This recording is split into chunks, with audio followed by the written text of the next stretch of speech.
Baseball has its legends, and then it has its myths. In the summer of 1927, two men stood side by side in Yankee pinstripes, crushing baseballs and rewriting history. Babe Ruth and Lou Gehrig. Together, they were the heart of Murderers Row, the deadliest lineup the game had ever seen. Ruth, the Sultan of SWAT, larger than life in every swing, every laugh, every headline. Gehrig, the Iron Horse, steady, relentless, the man who played every day and let his bat do the talking. To the fans, they looked inseparable, two titans carrying the Yankees to glory. But behind the cheers, behind the flashbulbs, something else was brewing. The more they won, the more the world began to ask, who was the true face of the Yankees? Was it Ruth, the flamboyant slugger who lived like a king? Or Gehrig, the quiet warrior who symbolized grit and duty? What started as friendship, even brotherhood, would soon turn into something colder. It wasn't just a rivalry for home runs or headlines, it was a clash of egos, families, and values. And it would transform one of baseball's greatest partnerships into one of its most fascinating divides. This is not just the story of two great players. It's the story of how glory can unite, how pride can divide, and how even legends are vulnerable to the human fault line between friendship and rivalry. Lou Gehrig's journey into the Yankee clubhouse began with awe. To a young, hard-working first baseman out of Columbia University, Babe Ruth was more than a teammate. He was a living god. Ruth had already shattered records, captured headlines, and transformed baseball into America's national obsession. When Gehrig joined the team in 1923, he stepped into a world dominated by Ruth's booming laugh, towering home runs, and celebrity lifestyle. At first, Ruth welcomed him. The Babe had always enjoyed surrounding himself with younger players, and Gehrig, humble and eager, was easy to like. They barnstormed together in the off-seasons, touring the country and putting on exhibitions that drew thousands. Ruth cracked jokes and drew the crowds, while Gehrig, shy and respectful, admired his teammates' magnetic presence. Reporters painted them as brothers in arms, the flamboyant superstar and the quiet Iron Man. On the field, their partnership was devastating. Ruth, batting third, and Gehrig, batting fourth, created a nightmare for pitchers. If Ruth didn't crush you, Gehrig would. It was a dynamic unlike anything baseball had seen. Ruth's power exploding in a single swing, Gehrig's consistency grinding down opponents day after day. Together, they made the Yankees unstoppable. But even in those early years, the differences in their personalities stood out. Ruth lived like a king, lavish parties, expensive cars, constant headlines about his excesses. Gehrig lived like a dutiful son, still tied to his parents' modest apartment, bringing his mother laundry for her to wash, and saving money instead of spending it. The contrast was striking, and though it wasn't yet a source of conflict, it was the first hint that their friendship rested on fragile ground. Still, for a time, the bond was real. Ruth and Gehrig shared train rides, dinners, laughs, and victories. And when the Yankees began to dominate baseball in the mid-1922, fans and sports writers alike saw them not just as teammates, but as the perfect pair, thunder and steel, flash and grit. No one could have imagined that within a few short years, the same partnership would splinter into silence. By 1927, the friendship seemed unbreakable. That year's Yankees lineup, later immortalized as Murderers Row, was the most feared batting order in baseball history. Ruth smashed 60 home runs, a record that shook the nation, while Gehrig drove in 175 runs and hit 47 homers of his own. They weren't just teammates, they were the two pillars of an empire. To the public, they appeared united. Ruth would crack jokes in the dugout, Gehrig would smile shyly beside him, and together they posed for endless photos that made headlines across the country. When they traveled on barnstorming tours, They filled stadiums from New York to the Midwest. Crowds came for Ruth's swagger and stayed to marvel at Gehrig's quiet dominance. But even during this golden era, the cracks began to widen. Reporters noticed that Ruth's carefree lifestyle clashed with Gehrig's strict, almost sheltered existence. Ruth was the life of every party, drinking and laughing into the night. Gehrig spent evenings at home with his parents, sometimes bringing home his laundry for his mother to wash.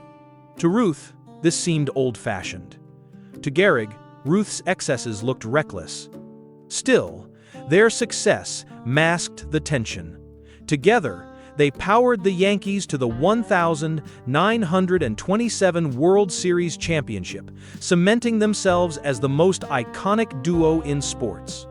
Yet beneath the glory, comparisons had already started. Who was more valuable to the Yankees? Was it the larger-than-life Ruth, who captured headlines like a Hollywood star, or Gehrig, whose reliability anchored the team day after day? The seeds of rivalry were planted, and soon it wouldn't just be about numbers on a scoreboard. It would become personal, deeply, painfully personal. The differences between Babe Ruth and Lou Gehrig weren't just numbers on the field, they were lifestyles, philosophies, even worldviews. Ruth was baseball's first celebrity, a man who could light up a room with his laugh and empty it with his temper. He lived for indulgence, fine food, fast cars, late-night parties, and a never-ending string of headlines. Gehrig was his opposite. Reserved, disciplined, and deeply tied to his family, he still lived with his parents well into his major league career.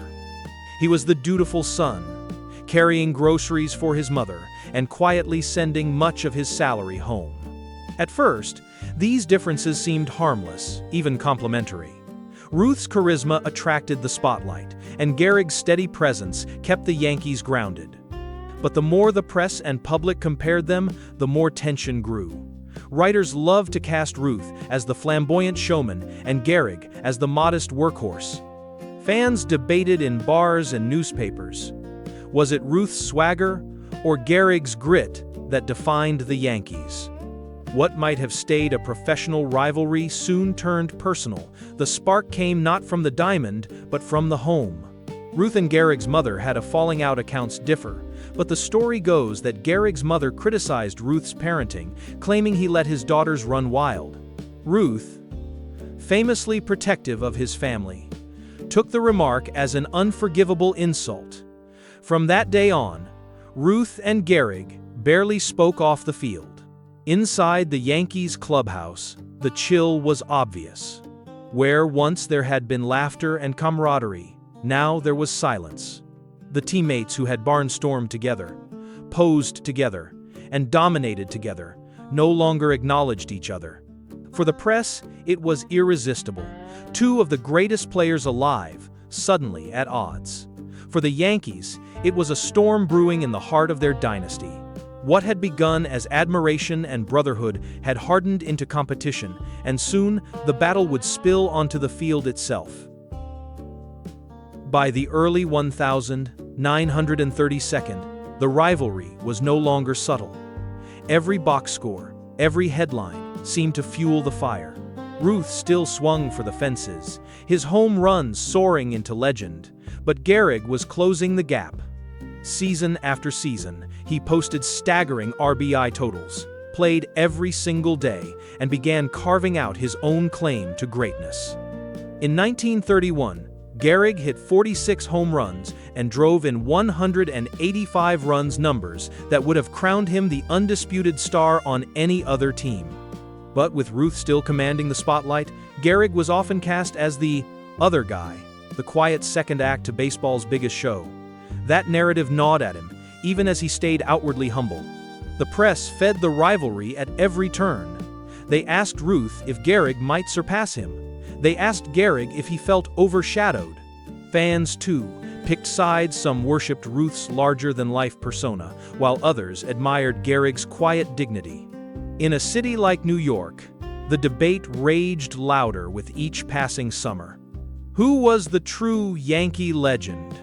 On the field, the tension showed in small ways.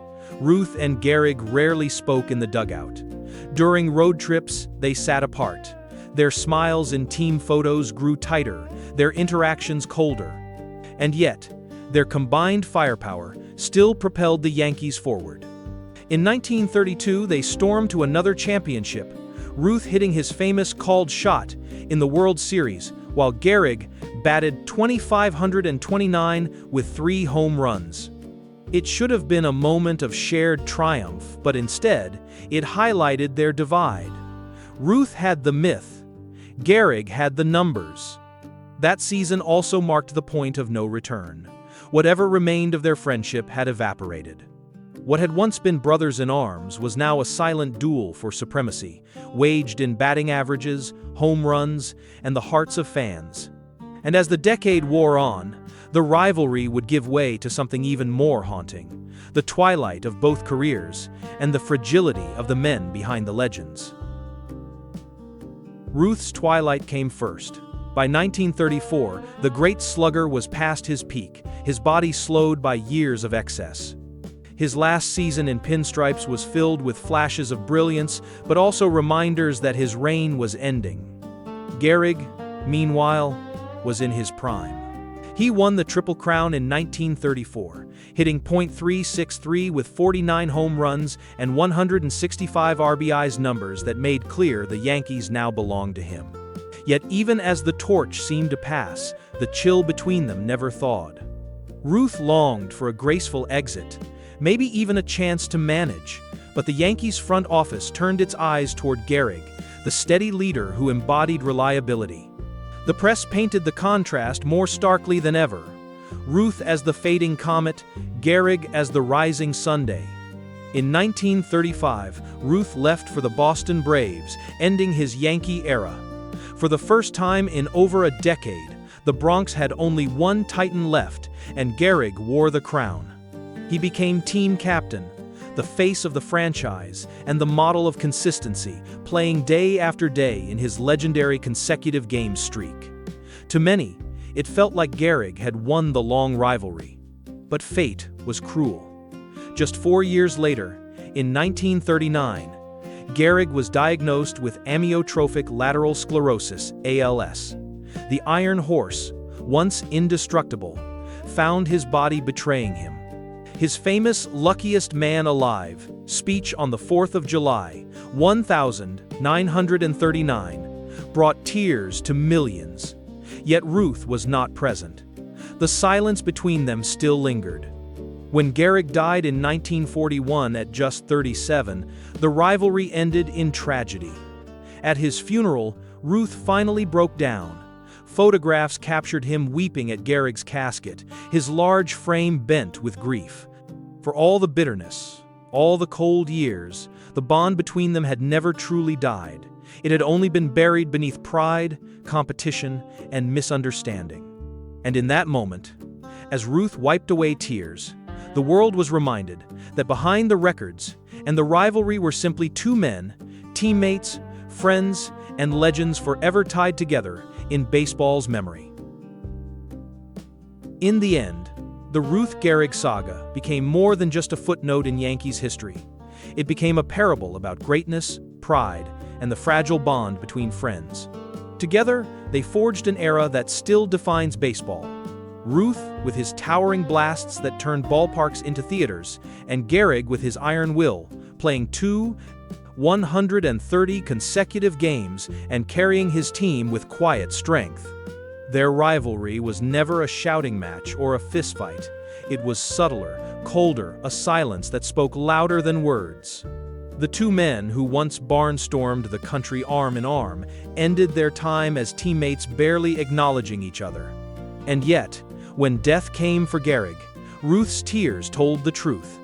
The love, respect, and brotherhood had never fully vanished. Decades later, fans still debate. Who meant more to the Yankees? Who was the greater hitter? Who carried the heavier legacy? But perhaps that misses the point. The real story isn't about dividing them, it's about how together they built a dynasty, one of the most powerful duos in sports history. Baseball, like life, is full of contradictions. Rivals can also be brothers. Legends can also be flawed men. And sometimes, the greatest stories are not about home runs or championships, but about the fragile, complicated ties that bind people together at the height of glory. Babe Ruth and Lou Gehrig were teammates, competitors, friends, and strangers, all at once. Their epic rivalry reminds us that even immortals are human, and that behind every record and headline lies the untold story of the hearts that beat beneath the uniforms. Were they brothers in arms, or rivals to the end? That is the question history still leaves us to answer.